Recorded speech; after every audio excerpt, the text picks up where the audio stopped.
अधिकतर लोग बीमार हो जाते हैं, जुकाम रख लेता है, बुखार रख लेता है। ये क्यों होता है? ऐसा क्या कंडीशन अप्लाई होती है, फॉलो होती है जिसके कारण हमको जुकाम होता है, बुखार रखता है? वैसे तो गर्मियों में या तो एक ही मौसम रहे, सिंपल एक मौसम रहेगा तो वहाँ पे आपको जुकाम नहीं रखेगा, ना ही बुखार रखेगा। लेकिन जहाँ से कि चढ़ता उतरता मौसम रहेगा, यानी कि गर्मी ख़त्म होने वाली, ठंडी आने वाली है, तो इस समय पे जुकाम बुखार क्यों होता है? इसका अमूमन कारण क्या होता है गाइस? तो इसका अमूमन कारण जो होता है, मेन चीज़ होता है टेम्परेचर। क्या होता है? टेम्परेचर। तो हमारे बॉडी का टेम्परेचर अमूमन एक समान होता है, लेकिन बहरहाल जब मौसम अचानक से चेंज होता है, अचानक से चेंज होता है, जैसे मान लीजिए अभी प्रॉपरली हाई गर्मी चल रही है, उससे अचानक से ठंडा मौसम हो जाए, तो इस समय जब अचानक से ठंडा मौसम होता है तो इस समय हमारे बॉडी को कंट्रोल मैनेज करने के लिए कुछ समय लगता है, वक्त लगता है। अनुकूलन जानते हैं आप? अनुकूलन, किसी भी परिस्थितियों के अनुसार अपने आप को ढालना ही अनुकूलन कहलाता है। तो गाइस परिस्थितियाँ चाहे जो भी हों, चाहे ये दिन का हो, चाहे किसी भी काम का हो, या किसी गरीबी से अमीरी की तरफ, अमीरी से गरीबी की तरफ, या कुछ भी हो सकती है परिस्थितियाँ मतलब होता है सिचुएशन। तो सिचुएशन कुछ भी हो सकती है, तो सिचुएशन के हिसाब से अपने आप को ढालना ही अनुकूलन कहलाता है। तो वैसे हमारा बॉडी जो है मौसम के हिसाब से उतना जल्दी अनुकूलित नहीं हो पाता। तो आप जानते हैं हमारे जो वायुमंडल है, वायुमंडल या वातावरण में बहुत सारे वायरस होते हैं। कुछ वायरस होते हैं हानिकारक होते हैं, कुछ लाभदायक होते हैं। जो हानिकारक वायरस होते हैं वही जो है इन मौसम में ज़्यादा एक्टिव होते हैं। आप देखते होंगे बीमारियों का केस इसी मौसम में ज़्यादा होता है। जब मौसम चेंज होने वाला रहता है तो इसी 10-15 दिन में जो है बीमारी एक अचानक से बढ़ती है। तो ये क्यों बढ़ती है? क्योंकि मौसम जब चेंज होता है तब वायरस के एक्टिव होने का चांस बहुत ज़्यादा होता है, क्योंकि गर्मी से अचानक ठंडी, तो मौसम इधर तो गर्म है, अचानक से ठंडा पाता है, तो वो अपने आप एक्टिविटी अपना बढ़ाने लगता है। ओके गाइज, तो हमारे इस समय देख गाइज जब एक्टिविटी ये बढ़ती है तो हमारे बॉडी को कंट्रोल करने के लिए ह्यूमिडिटी पावर थोड़ा कमज़ोर पड़ जाती है। क्यों? क्योंकि वो अनुकूलित होने में चली जाती है, वातावरण के हिसाब से ढलने में चली जाती है। जब ढलने में चली जाती है वहाँ पे कुछ ह्यूमिडिटी पावर, तो वहाँ पे वायरस अपना अटैक चालू कर देते हैं। वायरस जब अटैक चालू करते हैं तब हमको जुकाम रखता है, बुखार रखता है, ये सब चीज़ें रखता है। तो गाइस जुकाम किस वायरस से होता है? तो वो क्या है, जीका नामक वायरस से होता है। किससे? जीका नामक वायरस से। अब गाइस ये जीका नामक वायरस जो होता है ये कहाँ पे होता है? तो गाइस जो हमारी श्वास नली है, नासा कपाट, ओके, तो यहाँ से यहाँ तक जब पहुँचता है तो गाइस आपको पता है हमारी नाक के अंदर, हमारी श्वास नली के अंदर में चिपचिपा पदार्थ होता है और नमी होती है। अगर नमी ना हो तो हमारा ये जो सिस्टम है ये कार्य करना बंद हो जाएगा।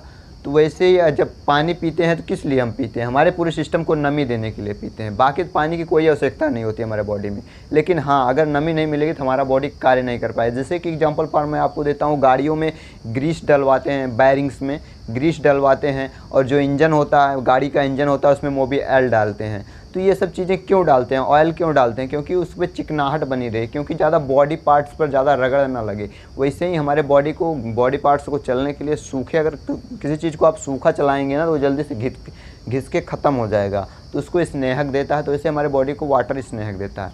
तो गाइज हमारे जो सांस नली है यहाँ से, क्योंकि यहीं पे देखिए आप लोग को सीधा सीधा फंडा मैंने कल वाली वीडियो में ये बताया था कि ये होता है मुख होता है, मुख के ऊपर से यहाँ सांस नली होती है, लेकिन दोनों लास्ट में आके कहाँ पे मिलते हैं? इसी में मिलते हैं। किसमें?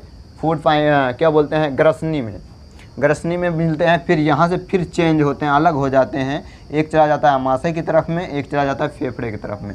तो यहाँ पे जहाँ से चेंज होता है, जहाँ से अलग होते हैं, वहाँ पे एपिग्लोटिक्स होता है। हम एपिग्लोटिक्स बताए थे हिचकी वाले वीडियो में, ओके गाइज, एपिग्लोटिक्स होता है। तो यहीं पे मेन कंडीशन यहीं पे फॉलो होता है। ये पूरी नली भीगी होती है और वायरस कहाँ से जाता है? नाक से घुसता है और कहाँ पे जाता है? नासा कपाट। क्योंकि जहाँ से देखिए गाइज, यहीं से जब मुड़ के यहाँ पे आता है तो यहाँ पे कई ऐसे संरचनाएँ बनी होती हैं जो वायु कोष्ठक का काम करती हैं।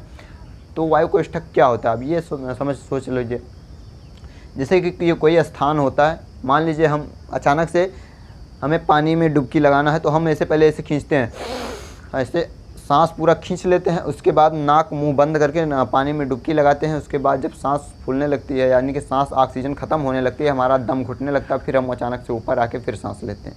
तो जितनी देर हम पानी में डूबे रहें, उस वहाँ पे हवा वो कहाँ पे इकट्ठा हुई थी? वायु कोष्ठक में। वहीं से वो हवा ले रहा था कौन, फेफड़ा। फेफड़ा वहीं से ऑक्सीजन को ले रहा था, कार्बन डाइऑक्साइड उसमें डाल रहा था।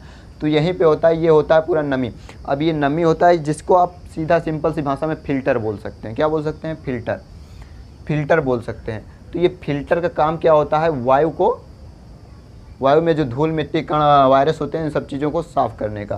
तो यहाँ पे होता है क्या निकलता है? Zika virus. तो यहाँ पे नमी होती है, ये वायरस इसी में बैठ जाता है और इसको पूरा एकदम से यहाँ पे जिसे नमी पाते हैं ना, ये एक्टिव हो जाते हैं पूरा। और मौसम जानते हैं इम्यूनिटी पावर उतना है नहीं, मौसम कन्वर्ट होता है, कभी गर्मी कभी ठंडी, कभी गर्मी कभी ठंडी। तो यहाँ पे क्या होता है, यहीं पे बैठ जाते हैं और पूरा एकदम से अटैक, संग्राम चालू, महासंग्राम चालू हो गया। तो यहाँ पे महासंग्राम चालू हुआ और ये पूरा जीका वायरस जुखाम बना दिए। अब यहाँ पे जुखाम हो गया पूरा, यानी कि इसके अंदर नाक बनने स्टार्ट हो गई। जैसे देखते ना बच्चे से नाक बननी स्टार्ट हो जाती है और यहाँ से नाक। जैसे शुरू में क्या होता है, जब शुरू में जुखाम होता है तो सबसे पहले सर दर्द करता है, अजीब सा यहाँ पे जैसे लगता है कि नाक के में कुछ चीज़ फंसी हुई है। तो ये सर दर्द जैसे शुरू होता है, ये जीका वायरस वहाँ पे अटैक करना चालू कर देते हैं और तभी सर दर्द स्टार्ट होता है। ओके। और जो है अजीब सा जो फंसा हुआ लगता है ना, यही जीका वायरस होते हैं। ये वायरस होते हैं, जुखाम के वायरस होते हैं। ये सब इस पर अटैक कर देते हैं और यहाँ से जुखाम बनना स्टार्ट करते हैं। अब यहीं पे धीरे धीरे कंडीशन अप्लाई होने लगती है, लागू होने लगती है। अब यहाँ पे क्या होता है, जुखाम हो गया तो अब यहाँ इम्यूनिटी पावर, फिर ये दोनों काम करना है। एनर्जी को, अपने बॉडी को मेंटेन करने में आधी एनर्जी लॉस हो जा रही है, बाकी बची आधी तो इसमें लॉस चली जा रही है इसको ठीक करने के लिए। तो अगर यहीं पे ठीक नहीं हो पाता है, मान लीजिए कमज़ोर पड़ जाता है इम्यूनिटी पावर हमारा, तो इम्यूनिटी पावर जब कमज़ोर पड़ जाता है तो क्या होता है, बाकी जो एनर्जी होती है इसको दवा से देनी पड़ती है। क्योंकि आप जानते हैं किसी भी बॉडी को कार्य करने के लिए ऊर्जा की आवश्यकता होती है, लेकिन जब अगर ऊर्जा उसको ना मिले तो बाहर से ऊर्जा देनी पड़ती है। एग्जाम्पल फॉर मैं आपको देता हूँ लूज मोशन का। आप लोगों को जब लूज मोशन हो जाता है, कितना भी पानी पीजिए आपको कंट्रोल नहीं होता, लेकिन वही पानी सलाइन में भर के ठोंक देता है आपके बॉडी में, आपको कंट्रोल हो जाता है। बाकी उसमें कोई सुई, कोई दवा नहीं लगाता, सिर्फ एक बोतल टांग देगा, 2-3 बोतल पानी चढ़ा देगा, जिसको बोलते हैं आप ग्लूकोज। 2-3 बोतल पानी चढ़ाएगा, बस 1-2 इंजेक्शन डाल देगा। वो इंजेक्शन किसकी है? एनर्जी की रहती है, बाकी कुछ नहीं रहता उसमें, कोई दवा नहीं रहती है, सिर्फ एनर्जी की। और आपके जो है आंत की, जो बड़ी आंत होती है उसके साफ सफाई करने के लिए बस ये 2-3 दवा डालता है। ओके।